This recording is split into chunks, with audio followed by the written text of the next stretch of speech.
तो नेक्स्ट जो टॉपिक रहेगा बेटा, so that is our equilibrium lecture number 6, and the next topic is factors affecting state of equilibrium.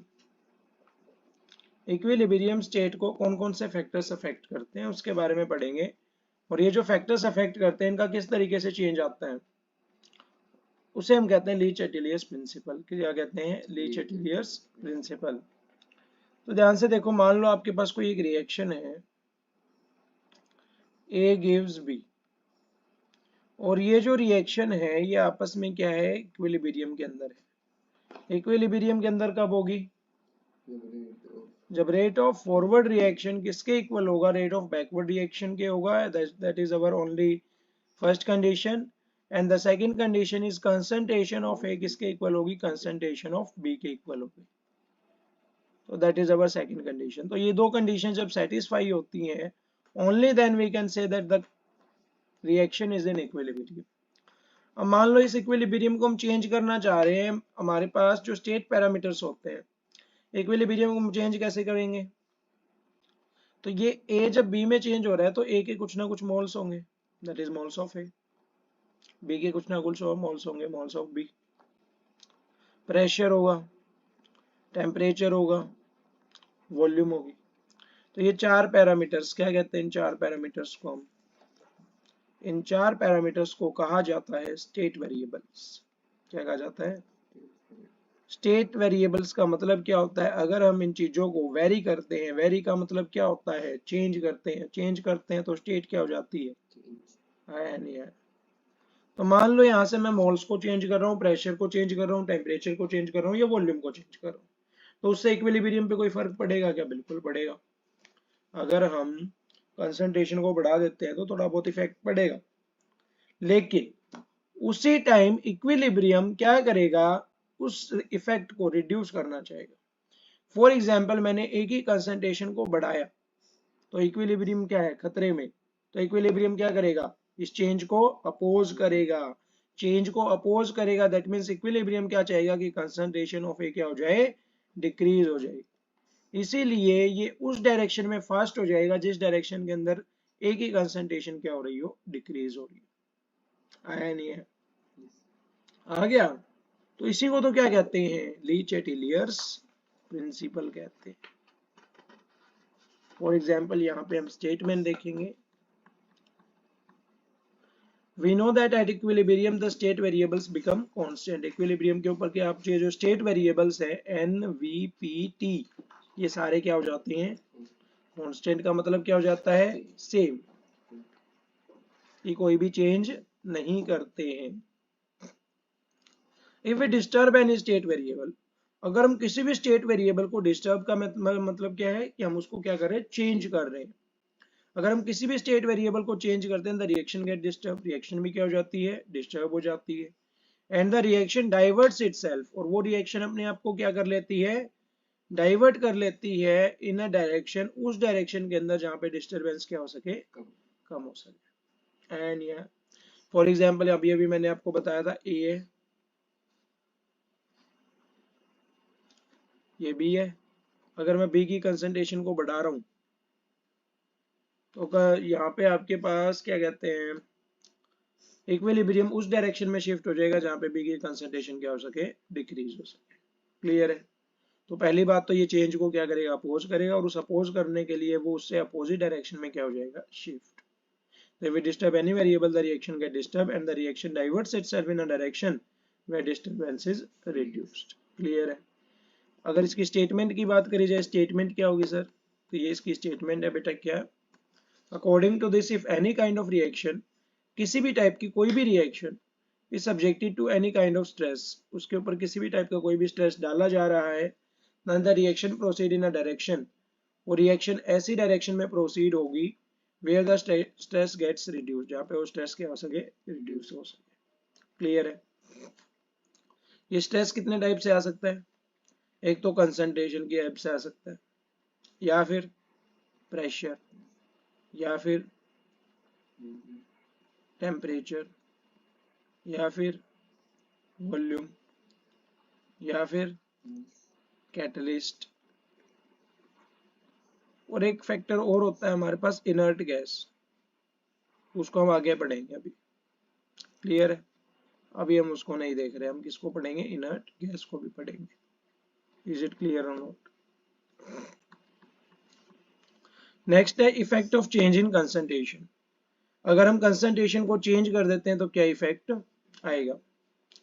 For this consider a reaction, इसके लिए हमें एक रिएक्शन कंसीडर करनी पड़ेगी। रिएक्शन कंसीडर कर लेते हैं, फिर क्या बड़ी बात होगी। कंसीडर करते हैं हम रिएक्शन को। नाइट्रोजन गैस दे रखी है तो N2 plus H2 will convert into NH3 that is ammonia। तो अमोनिया यहाँ पे 3 है, यहाँ पे 2 है, कितने से मल्टीप्लाई करना पड़ेगा, 3 से। यहाँ पे 2 6 होगी, यहाँ पे कितना से मल्टीप्लाई 2 से, और यहाँ पे क्या आएगा 1। समझ आया नहीं है?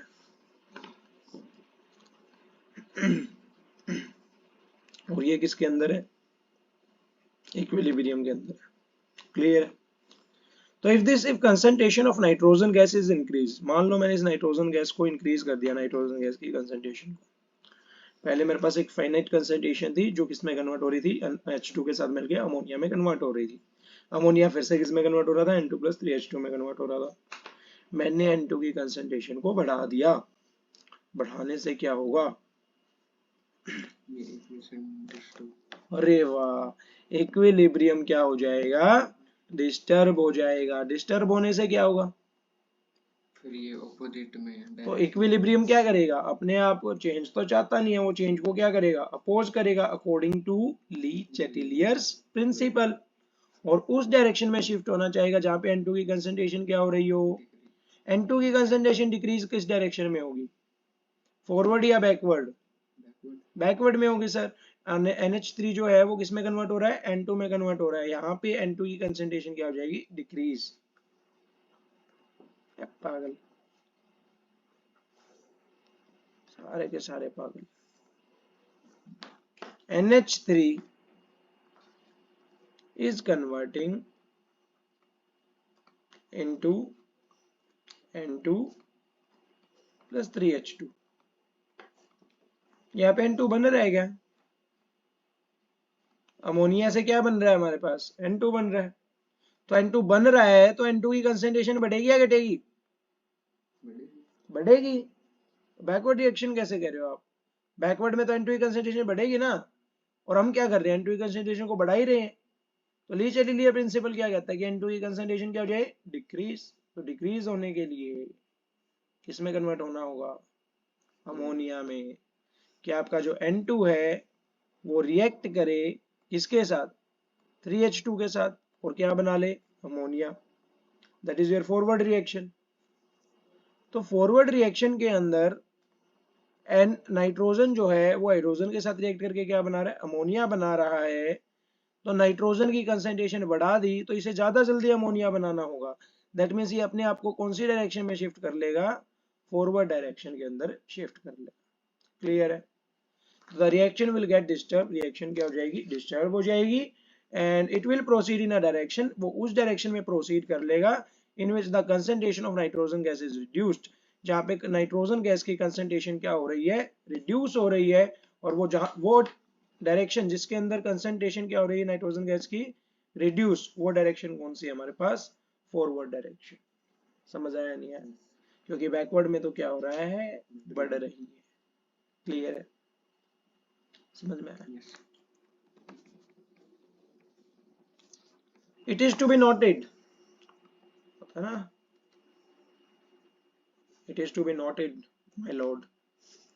Clear my lords, if concentration of reactant are increased, अगर रिएक्टेंट की कंसंट्रेशन को क्या कर रहे हैं, इंक्रीज कर रहे हैं, तो इक्विलिब्रियम क्या चाहेगा, रिएक्टेंट की कंसंट्रेशन को क्या कर दूं, कैसे करेगा, रिएक्टेंट को किसमें कन्वर्ट करके, प्रोडक्ट में। रिएक्टेंट को प्रोडक्ट में कन्वर्ट करते हैं तो फॉरवर्ड रिएक्शन और बैकवर्ड रिएक्शन, फॉरवर्ड। तो अगर हम कंसंट्रेशन ऑफ रिएक्टेंट बढ़ा रहे हैं तो रिएक्शन कौन सी साइड जाएगी, product side. If concentration of product is increase, अगर प्रोडक्ट की बढ़ा दी तो ये क्या चाहेगा, प्रोडक्ट की क्या हो जाएगी, कम।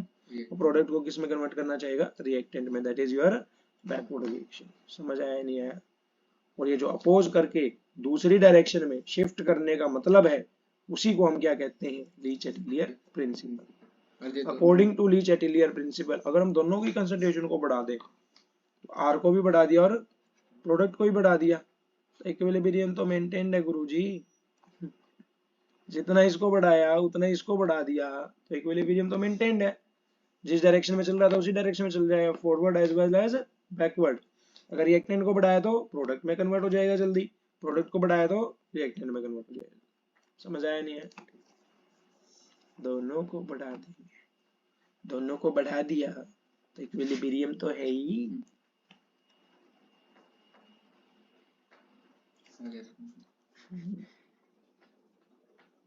रिएक्टेंट को बढ़ाएंगे तो प्रोडक्ट बढ़ेगा, प्रोडक्ट को बढ़ाएंगे तो रिएक्टेंट घटेगा। समझे? सोच के थोड़ा, दोनों को कैसे बढ़ा दोगे? रिएक्टेंट बढ़ाओगे तो प्रोडक्ट तो बढ़ेगा ही ना। इफेक्ट ऑफ टेम्परेचर, ये समझ आया? चलो अब हम थोड़ा जो है इक्विलिब्रियम की डेफिनेशन को पढ़ेंगे। तो इक्विलिब्रियम की डेफिनेशन क्या कहती है हमें? If any of state variable is changed, क्या तो हम एन वी टी पी को चेंज करेंगे। If any of state variable is change then the equilibrium gets disturbed, equilibrium क्या हो जाएगा? डिस्टर्ब हो जाएगा। एंड इट डाइवर्ट्स इटसेल्फ, और ये अपने आप को उस डायरेक्शन में डाइवर्ट कर लेगा जहां पे इक्विलिब्रियम का इफेक्ट क्या हो जाए, सॉरी स्टेट वेरिएबल का जो इफेक्ट आया है वो इफेक्ट क्या हो सके, रिड्यूस हो सके। क्लियर है? तो that is known as Le Chatelier's principle. हमने किस में लगाया? Concentration. Next is effect of temperature. तो we have two types of reaction. कितने types? Two types. Endothermic, endothermic क्या होती है? जिसमें वो हीट क्या? Heat incoming. Yes sir. Incoming क्या होता है? इनकमिंग हीट एब्जॉर्ब, जिसमें हीट को गेन करता है। गेन करने को क्या कहते हैं? एब्जॉर्प्शन। तो दो तरीके की रिएक्शन है, तो दो तरीके की रिएक्शन में ऐसा समझो कि ए के एरो में और ये कन्वर्ट हो रहा है बी में।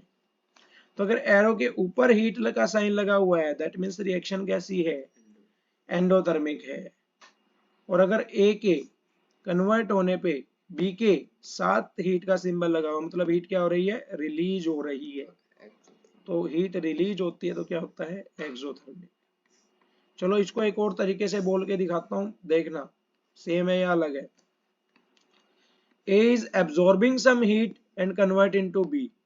A is converting into B and release some heat. A is absorbing some heat and converting into B, and A is converting into B and release some heat. तो इसके अंदर क्या आ रहा है? रिलीज। इसके अंदर क्या आ रहा है? एब्जॉर्ब। एब्जॉर्ब हो तो एंडो इनकमिंग, और रिलीज हो तो बाहर, दैट इज एक्सो। क्लियर और not? Effect of temperature, temperature का क्या क्या इफेक्ट, कैसे? If we increase the temperature, अगर हमने टेम्परेचर को क्या कर दिया? बढ़ा दिया। एक प्यारी सी रिएक्शन है, A is converting into B with a equilibrium, और हमें क्या था? कुछ ना कुछ तो काम तो था नहीं यार। देख टेम्परेचर को बढ़ा दिया बैठे बैठे, टेम्परेचर को बढ़ा दिया तो इक्विलिब्रियम क्या चाहेगा? टेम्परेचर को घटाना चाहेगा। घटाएगा कैसे? तो अगर हम temperature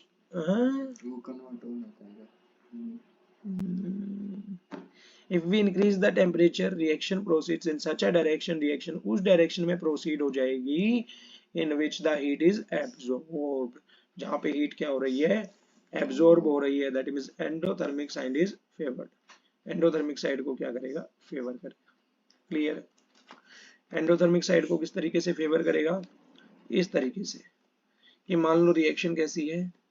A is converting into B plus some amounts of heat. अच्छा, इसी को दो पार्ट्स में तोड़ना नहीं आता बच्चों को, नहीं गधे बच्चे होते हैं, तेरे को आता है? एक गधे। देखो ध्यान से, इसको ऐसे लिख सकते हैं, एक इसमें कन्वर्ट हो रहा है, बी में कन्वर्ट हो रहा है, कुछ अमाउंट ऑफ हीट क्या कर रहा है? रिलीज कर रहा है। अगर बी को ए में कन्वर्ट हो रहा है तो ये भी यही हीट को क्या करना पड़ेगा, Absorb. एब्जॉर्ब करना पड़ेगा। समझा या नहीं समझा? ये वाली कौन सी रिएक्शन है? ये तो फॉरवर्ड है, reactant is converting into product. और ये कौन सी है? क्लियर है? अब ध्यान से देखो, एरो के ऊपर हीट मतलब एंडोथर्मिक, और बाहर हीट रिलीज हो रही है मतलब एक्सोथर्मिक। अगर मैंने टेम्परेचर को इंक्रीज किया, अगर मैंने टेम्परेचर को क्या किया, इंक्रीज किया,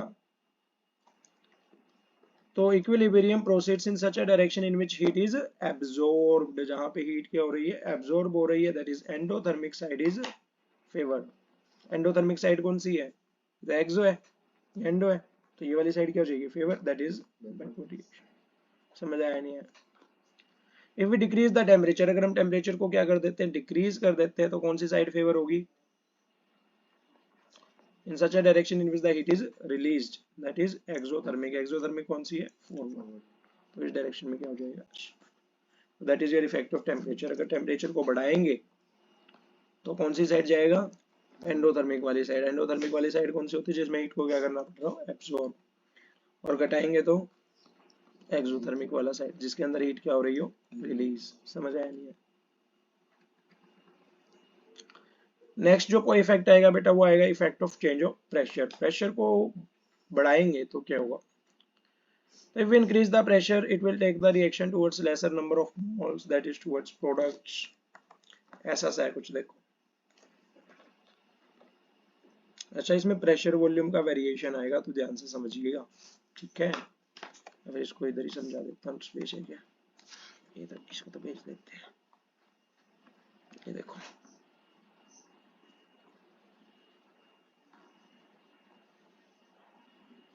ये क्या है, अगर ये कंटेनर है तो ये क्या है,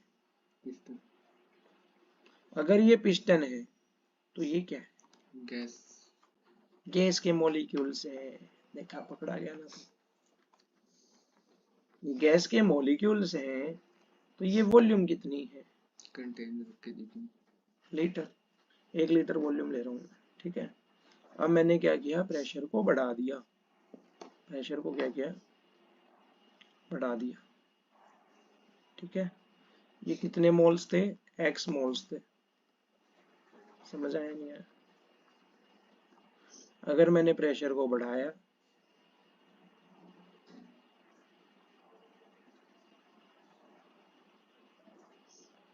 तो प्रेशर को बढ़ा दिया मैंने, और प्रेशर को इतना बढ़ाया कि जो आपकी वॉल्यूम है वो कितनी हो गई, L/2 हो गई। समझ आया नहीं है? तो यहाँ पे एक्स मोल्स कितने लीटर के अंदर थे, 1 लीटर के अंदर थे, और यहाँ पे एक्स मोल्स कितने आ गए, L/2 में आ गए। समझ आया नहीं आया? तो प्रेशर को बढ़ाया, प्रेशर को बढ़ाया तो स्पेस कितना क्या हो गया, कम हो गया, किसके लिए, मोल्स के लिए। कितने मोल्स के लिए, एक्स मोल्स के लिए। तो स्पेस कम हो गया, तो if we increase the pressure it will take the reaction towards lesser number of moles. तो हमारे पास क्या हो गए हैं, मोल्स बढ़ गए हैं। ये देखो, ये अब हमारे पास क्या हो गए हैं, मोल्स बढ़ गए हैं। ऐसा कैसे कह रहे हो सर आप, x/l है, और ये 2 ऊपर जाएगा तो कितना हो जाएगा, 2 × x/l। तो ऑब्वियसली क्या है, इंक्रीज आया है। क्या है, इंक्रीज आया है। अब मोल्स क्या हो जा रहे हैं, अब इंक्रीज हो जा रहे हैं ना। एक्स्ट्रा फैक्टर कितना आ रहा है, 2। क्लियर है? तो अब अगर बढ़ रहे हैं, अगर हमने प्रेशर को बढ़ाया तो मोल्स क्या हो रहे हैं, बढ़ रहे हैं। मतलब इक्विलिब्रियम क्या चाहेगा। अब now we will consider equilibrium वालों की डिमांड। ये तो हो गई लड़के वालों की डिमांड, प्रेशर बढ़ना चाहिए, मोल्स बढ़ना चाहिए।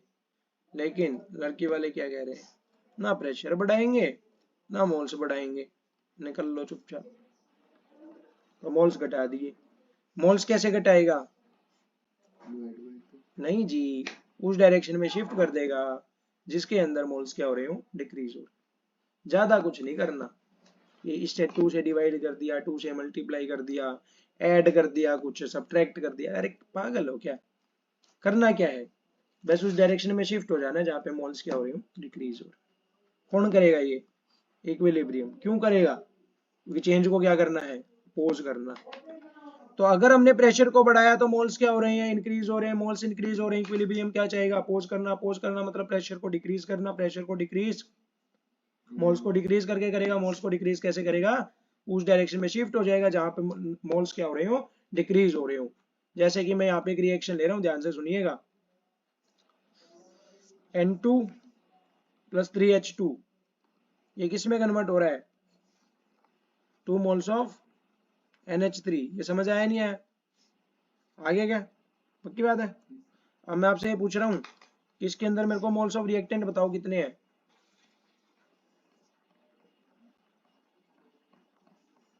और मोल्स ऑफ प्रोडक्ट बताओ कितने हैं, बताओ फिर। इसके तो रिएक्टेंट के तो 7 होते हैं। 7 तो नहीं है, 3 और 1 कितने होते हैं, 4। आपको इससे मल्टीप्लाई करने की जरूरत नहीं है, सब्सक्रिप्ट से। मोल जो इसके सामने लिखा होता है वो होते हैं। कई बच्चे क्या करते हैं, 3 2 जा 6, 1 2 जा 2, 6 और 2 ये भी 8 बनते हैं, 7 तो ये भी नहीं बन रहे। तो ये 2 2 1 जा 2, 3 2 जा 6 बनाता है। मोल्स ऑफ प्रोडक्ट कितने हैं, 2 मोल्स हैं। समझ आया नहीं आया, इसका मतलब ये है कि 4 किस में कन्वर्ट हो रहे हैं, 2 में कन्वर्ट हो रहे हैं। मतलब अगर हम फॉरवर्ड में जा रहे हैं तो 4 किस में कन्वर्ट हो रहे हैं, 2 में, लेसर नंबर ऑफ मोल्स। और अगर हम पीछे आते हैं तो 2 किस में कन्वर्ट होंगे, 4 में, मतलब हाइयर नंबर ऑफ मोल्स। लेकिन हम प्रेशर को बढ़ा रहे हैं तो डायरेक्शन कौन सी शिफ्ट होगी, it will take the direction towards the lesser number of moles. Lesser number of moles कौन सी डायरेक्शन में मिल रहे हैं, फॉरवर्ड में। तो 4 इज कन्वर्टिंग इनटू 2, तो 4 इज कन्वर्टिंग इनटू 2, तो ये कौन सी शिफ्ट में होगा, फॉरवर्ड वाले में। मतलब ये किसको अप्रोच करेगा, प्रोडक्ट को। तो it will that is towards product, या फिर हम इसको क्या लिख सकते हैं, फॉरवर्ड रिएक्शन। आया या नहीं आया।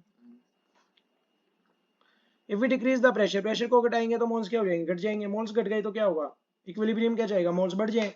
मोल्स बढ़ जाए मतलब ये अपने आप को उस डायरेक्शन में क्या कर लेगा, शिफ्ट। तो मोल्स कौन सी डायरेक्शन में बढ़ रहे हैं, 4 से 2 में या 2 से 4 में, 2 से 4 में बढ़ रहे हैं। 2 से 4 वाली डायरेक्शन कौन सी है, बैकवर्ड है सर, ऑब्वियस सी बात है, दिख ही जाए यहाँ पे। 2 से 4 में मोल्स क्या हो रहे हैं, बढ़ रहे हैं। मोल्स बढ़ रहे हैं तो ये अपने आप को कौन सी डायरेक्शन में शिफ्ट कर लेगा, 2 से 4 वाली में। दैट इज NH3 जो है वो किसमें कन्वर्ट होना चाहेगा,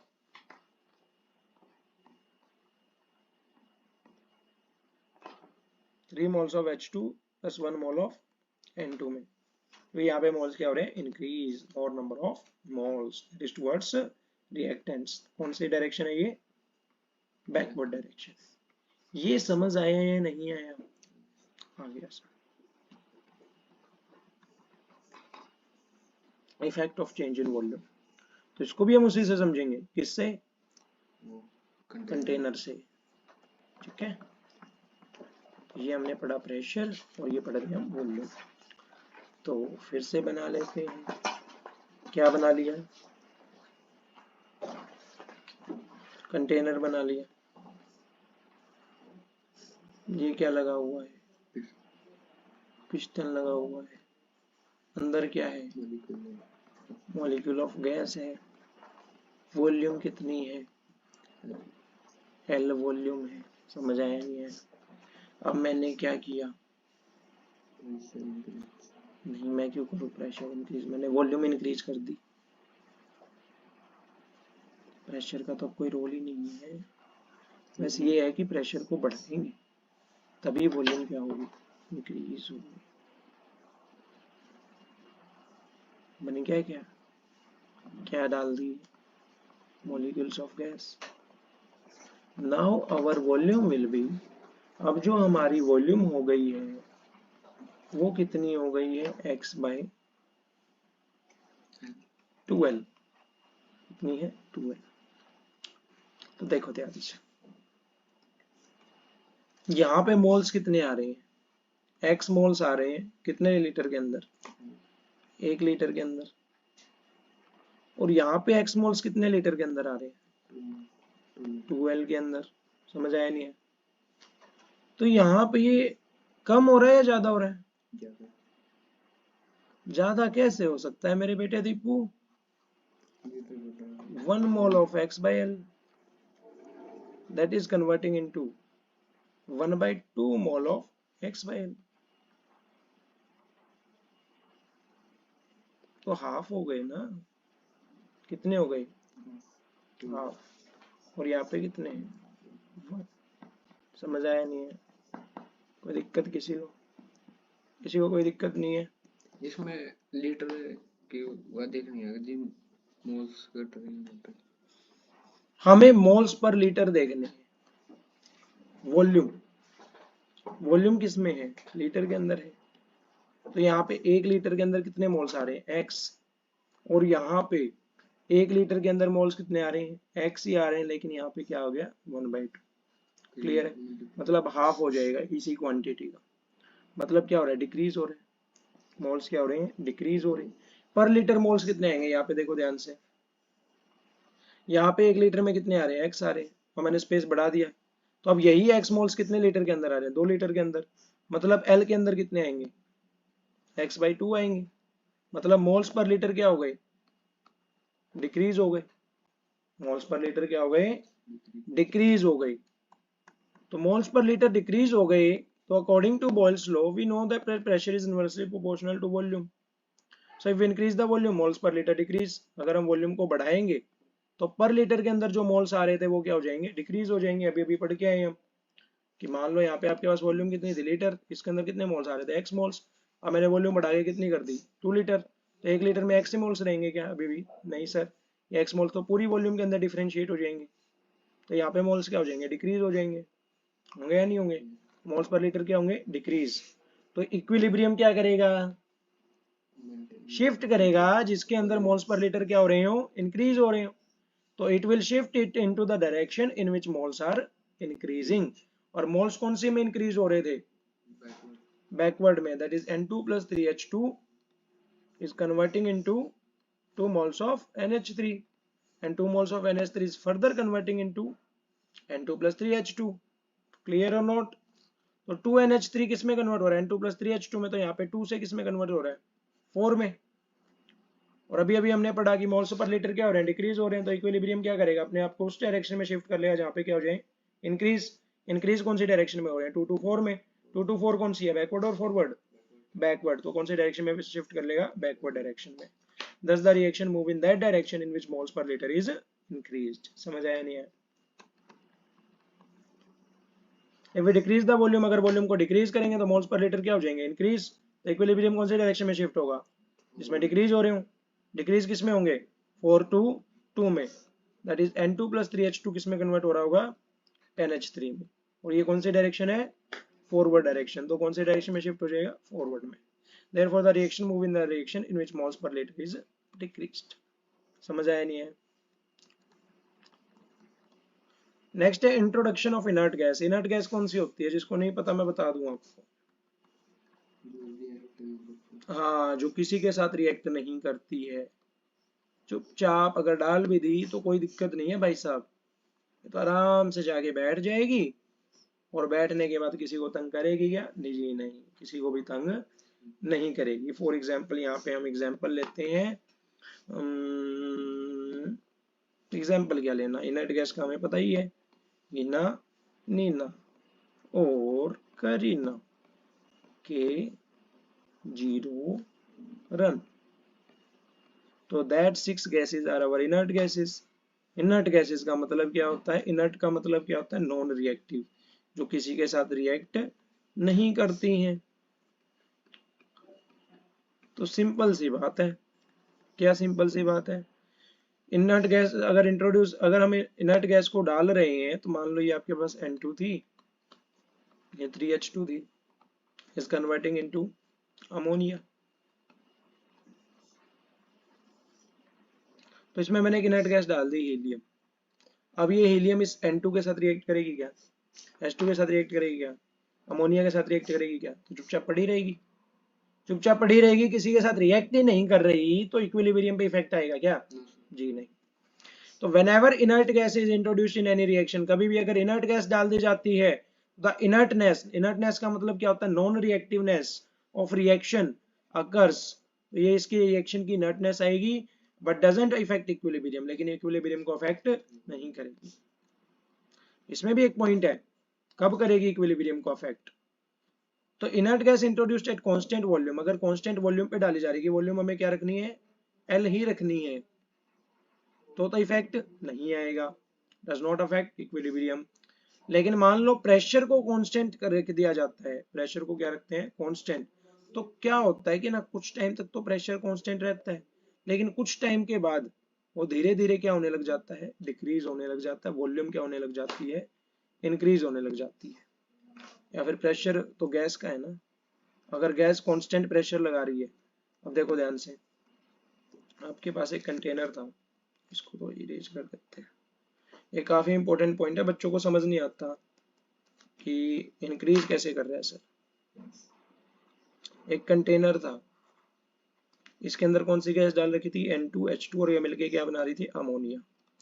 ये पिस्टन पे क्या लगा रही थी, प्रेशर, तीनों गैसेस प्रेशर तो लगाएंगे इसके मॉलिक्यूल्स, तो इसकी टेंडेंसी थी ऊपर जाने की। अब हम क्या करें, कांस्टेंट प्रेशर लगा के एक इनर्ट गैस को डाल दिया हीलियम, तो ये भी प्रेशर लगाएगी, ये प्रेशर लगाएगी तो क्या आएगा, इंक्रीज आएगा, किसके अंदर इंक्रीज आएगा, वॉल्यूम के अंदर। तो अगर हम कांस्टेंट प्रेशर रख रहे हैं तो leads to increase in volume, और वॉल्यूम बढ़ा देते हैं तो पर लीटर मोल्स क्या हो जाएंगे, डिक्रीज हो जाएंगे, moles per litre decrease, and the reaction move in the direction, और रिएक्शन उस डायरेक्शन में मूव करेगा जहां पे मोल्स पर लीटर क्या हो जाए, इंक्रीज हो जाए। इंक्रीज कहां पे हो रहे थे बेटा, बैकवर्ड के अंदर, बैकवर्ड के अंदर हो रहे थे, बिल्कुल सही, 2 से 4। आया या नहीं आया? ये सिर्फ और सिर्फ एक ही रिएक्शन के लिए कर रहे हैं हम, कौन सी रिएक्शन के लिए, अमोनिया वाली रिएक्शन के लिए। क्लियर? आप बाकी रिएक्शंस के लिए भी कर सकते हो कि H2 प्लस I2 है, that is converting into 2 moles of HI, और यहाँ पे तो मोल्स क्या हो गए सर, सेम हो गए, एक और एक, तो यहाँ पे हम किसी भी टाइप का कोई भी कमेंट नहीं कर सकते, लेकिन और जो रिएक्शंस होती है उसमें हम कमेंट कर सकते हैं, जैसे यहाँ पे 2 और 4। तो सबसे पहली बात तो ये उन्हीं रिएक्शंस के लिए वैलिड होता है जिसमें मोल्स क्या करें, वेरी करें। है नहीं है? इफेक्ट ऑफ कैटलिस्ट, कैटलिस्ट क्या करता है,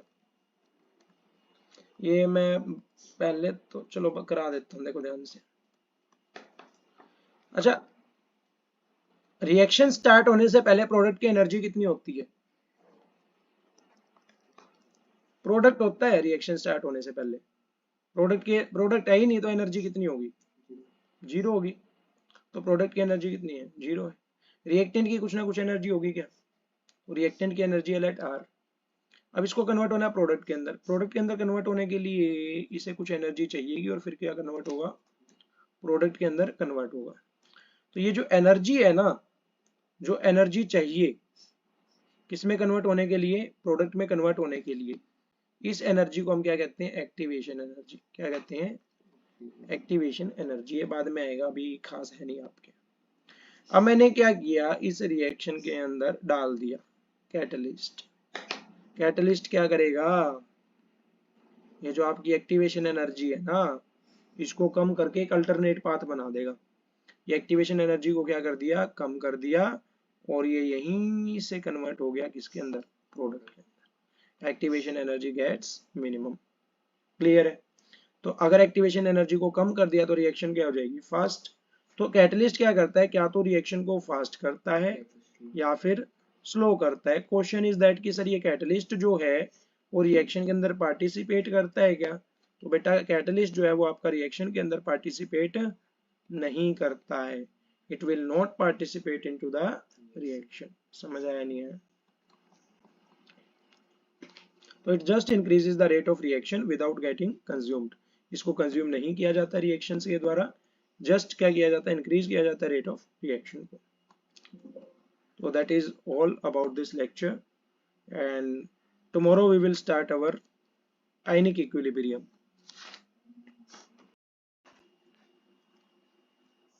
आयनिक इक्विलिब्रियम के अंदर, अच्छा इसके अंदर देखा जाए तो बेटा केमिकल इक्विलिब्रियम के अंदर हमने क्या क्या पढ़ा है।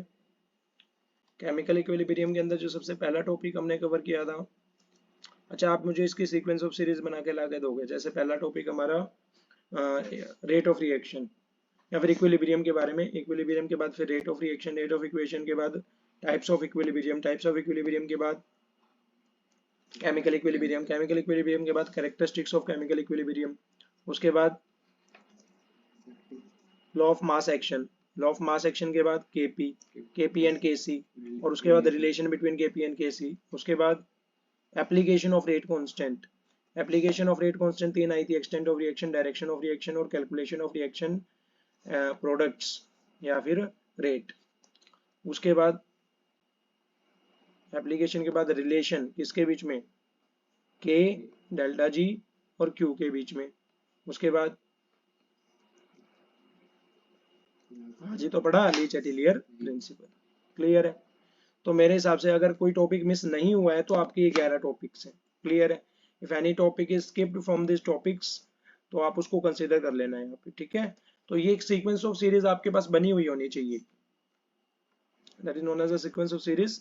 After that you will revise the topics, आप टॉपिक्स को रिवाइज करो, इक्विलिब्रियम को रिवाइज करो, टिक इट, देन आपने सेकंड टॉपिक रिवाइज किया, tick it, otherwise it will be a doubt mark, ये क्या रह जाएगा, डाउट मार्क रह जाएगा अगर ये क्लियर नहीं हुआ है।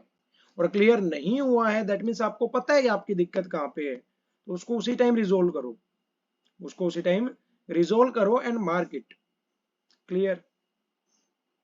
कमेंट्स में डाल दो अगर किसी का कोई डाउट आ रहा है तो, या फिर आप अलग से ही पूछ सकते हो।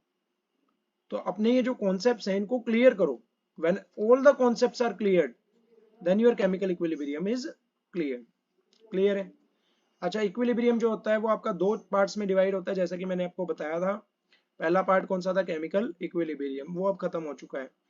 सेकंड पार्ट कौन सा आ रहा है बेटा, आयनिक इक्विलिब्रियम, वो हम क्या करेंगे, नेक्स्ट लेक्चर से स्टार्ट करेंगे, क्लियर। तो यहाँ तक का हमारा टॉपिक हो गया, अगर किसी को कोई भी डाउट आता है तो वो पूछ सकता है, okay. So that's all for the your lecture.